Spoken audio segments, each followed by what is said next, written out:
Just one question to SPO1, Humawan. Sabi mo nasa Heinous Crime Investigation Division ka from 2001 to 2009. Section, Your Honor. Heinous Crime Investigation Section. Investigation Section. Yes, Your From Honor. 2001 to 2009. Yes, Your Honor. Nasaan ka ng 2010? Saan ka na na-assign? 2010, Your Honor. Na-dismiss din ako, Your Honor. Pero nabalik ka agad. Na-dismiss ka. So, 2010 wala ka sa Heinous Crime. Wala, Your Honor. 2009 ako. Hanggang 2009 lang. Kailan ka bumalik? 2010, Your Honor. Kailan sa 2010? Mga October siguro, Your Honor. Kasi according to, nalilito lang ako sa date ninyo, 2001, 2009 sabi mo. Sabi ni Mr. Matubato, noong 2010 na bombing, kasama ka. Pero wala naman Bombing ako. daw nung mosque. Hindi yan totoo, Your Honor, kasi 2009 lang ako hanggang 2009. Mga allegations niya dito, Your Honor. 2013, wala na ako San Pedro Police Station ako niyan. Kaya nga, kaya ako nililinaw. Lahat ng sinasabi niya na involvement mo from 2010 up, wala ka na doon. Yes, Your Honor. Alright, thank you, Mr. Chairman. Alright, manifestation coming About up. the factual point raised by Senator Alan earlier, based on my notes, sabi po ni Mr. Matubato, may sarili daw pong bangka or boat, yung CSU. Yung Heinous Crime Section, HCS. Can you verify that? Ayaw? Mr. Ayaw? May sarili kayong boat? Wala akong knowledge about the pump boat or speedboat yan. Yung pang Hindi ko din alam yung sariling boat, Your Honor. na ginagamit daw.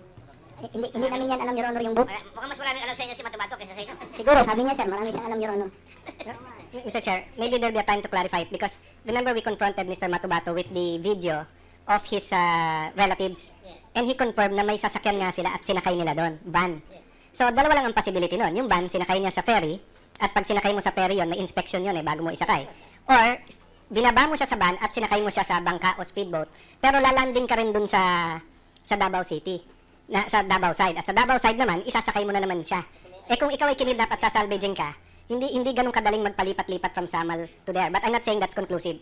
I just brought that up so that we can clarify that matter later on. Kaya Pietro, pagka may ina-abduct pa kayo, ganun ginagawa nyo. It doesn't mean also, lipat nyo rin. And just for the record, I just want to make this observation. It doesn't mean also that when you abduct somebody, it is possible, for example, for the Abu Sayyaf, and for the life of me, I cannot understand it, in-abduct yung dalawang Canadians, at saka yung Norwegian, at saka isang Pilipino, paano nakaabot yun sa sulok nang hindi nahuli? That is a question that has always come into my mind. So, kung gusto, maraming paraan. So, I don't think that, I'm sorry, I cannot agree with that. Mr. Chair, additional claim po ni Mr. Matubato is that, yun na nga po, may sariling boat, yung Heinous Crime Section, at dinadak sa Ecoland, sa Times Beach.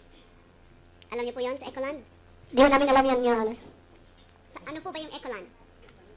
Mahaba po yung Ecoland, Your Honor. May portion po dyan na may along the beach.